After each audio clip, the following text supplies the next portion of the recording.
Whoa! Is today what I think it is?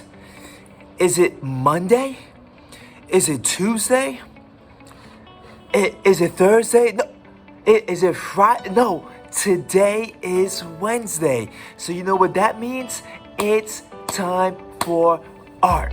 So get your pencils, get a piece of paper, get some markers, and let's get ready for art today. Woo! Happy 2021! We made it. It's our first art class of the new year, and I'm so excited to see all of you here today. Today we have a simple project that we're about to start. So all I need you to get is a piece of paper, a pencil, some markers, and a crayon. And if you have watercolor, you could bring that too. We're gonna start our project in 3, 2, 1. Let's go.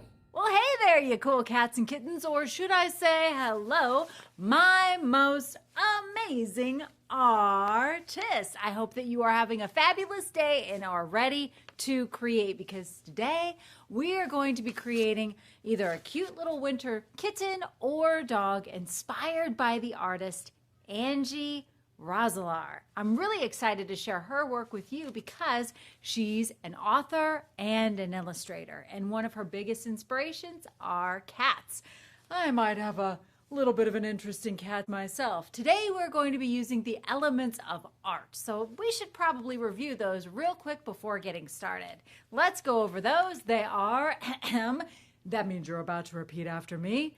The elements of art are line, shape, color, baby, color, form, value, texture, and space. We will be using all of those elements of art today to create our amazing portrait inspired by Angie. Let's take a look at her artwork first.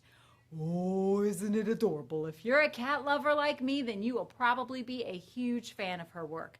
But she's not limited to just cats. Like I mentioned before, she's also an illustrator and an author. That means not only does she draw the pictures for books, but she also writes the book too. You'll have to check her work out and definitely have her be your inspiration as we create today. All right, we'll be using paper. I'll also be drawing with a black oil pastel, and I'll be painting with watercolor paint. If you don't have all of those supplies, it's totally fine. You could use a pencil to draw with, a permanent marker, whatever you happen to have on hand. You could also color instead of using paint. Just use what you've got.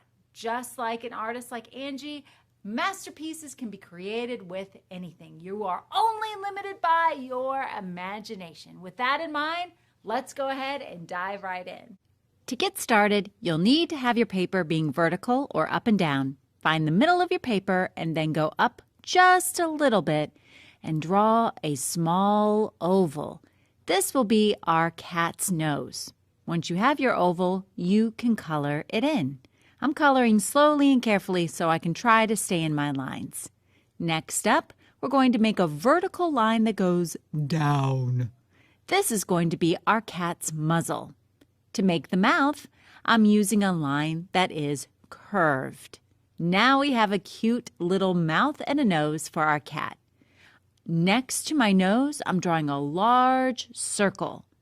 This large circle will be the cat's eyeball, and I'm going to draw or try to draw the same thing on the other side. It's tricky to draw things that are symmetrical or the same on both sides. Just try your best.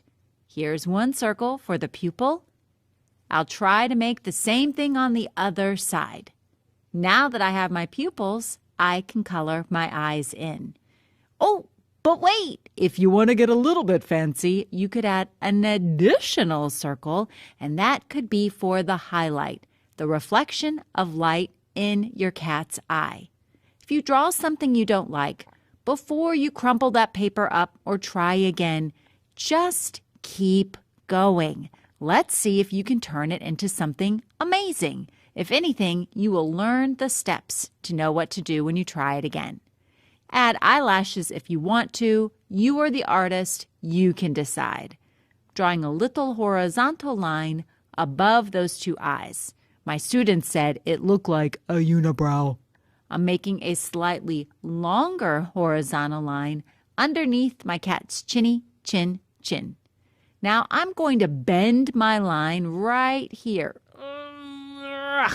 And then bring it on down to that horizontal line. I'm going to repeat those steps, but do a mirror image to make it symmetrical on the other side. All right, now I'm going to use angle lines. An angle line is a line that has a bend in it that creates a point. This might look like a shape that's familiar to you. You may know it as a triangle. I added a smaller one on the inside. Do the same thing on the other.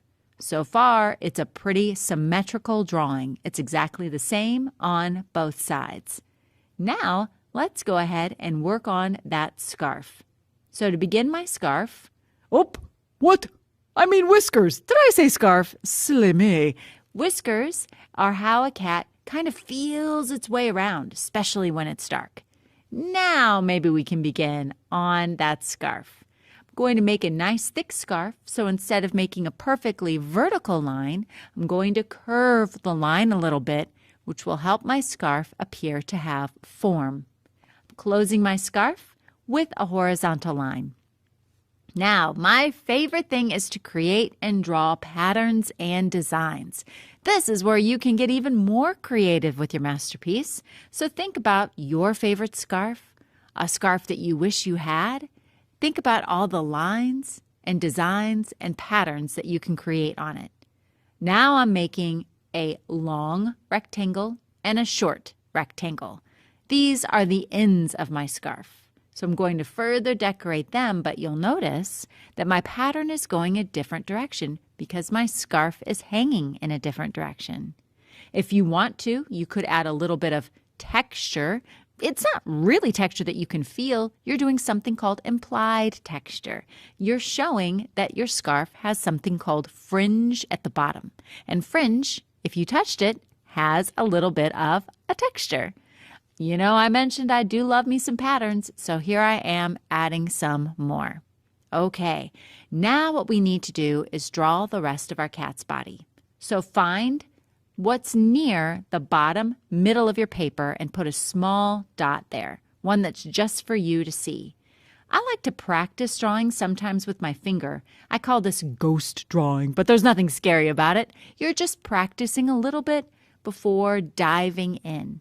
Notice I'm going at a slow speed to draw so that I can make sure that I make it to my little polka dot. But if you miss the polka dot, it's just a guide. It's just an idea of where you might want to go. Now I'm going to draw my two front paws using a curved line that looks like the letter U. The hind legs are behind my cat. You can't see them, so I'm not drawing them. But if you want to draw them, I say go for it. I'm going to add a little tail, curving it up, and voila. Now, last time I checked, we had something called gravity, which means a cat, if it's sitting, it's not going to be floating around, but it's going to be sitting on the ground. So with a horizontal line, I drew the horizon. Finished! What's that? You want to draw a puppy? Well, you know what? We could use steps that are pretty similar. Let's begin with an oval for the nose. That vertical line that comes down. Let's try some different things. Maybe I'll make a curve here on one side, a curve there on the other side, and perhaps even a curve like a letter U for the tongue. I like to draw a little line down the middle. It's so cute already. I'm adding my eyes in a similar way, a big circle for the eyeball, another one trying to make it symmetrical or the same on both sides, and I'm adding another circle right here and there. Remember, if you draw something you don't like, keep going. Just keep drawing. Just think of it as your practice sketch, and you can always try it again. I'm adding two circles inside of here to really show a bright, shiny reflection in my cute little puppy's eye. All right, I'll draw a line above the head. And this time I think I'll make the ears a little different. A diagonal line or a slanted line, a longer line here, and then I will connect it to make kind of a triangle shape. Notice it's a little different. I'm trying to show that the dog's ear is flopped down, but he's listening to something. Maybe it's Santa. Who knows? To do that, I'm making this other ear up, using that angle line and another one on the inside. Now I'm going to repeat some similar steps to the cat. You'll notice I'm going a little faster this time because I know that you understand the steps. But if I get to going too fast, then just hit the pause button. Now I'm going to make the sides of the scarf. Remember to show form. Have it curved out a little bit. Now I'm going to connect at the bottom, and I can start to work on those patterns. I'm adding my lines. You could do shapes. You could do words. This is your puppy dog's scarf. You could even turn it into a great big collar. If it's a puppy, it might be pretty cute to make a big collar to help show the size or scale of how small the dog is compared to a great big collar. All right, and now I've got my scarf finished. I think what I'll do is start to work on the body. I added that polka dot, bringing it down and around. Now for the legs, I'm going to do something a little different.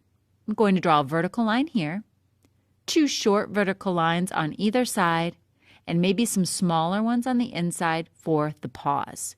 You'll notice that the paws look really big, and so do the eyes. Well, on a puppy, there are certain things that are a little bit bigger because they have to grow into them. Their paws are always pretty big. I'm going to show that it's excited by some lines next to the tail, and I'm finished. If you want to, you could add a little bit of color with your oil pastel. Maybe if it's a Dalmatian, you could add some spots. You could do whatever you like. But when you're finished, you could color.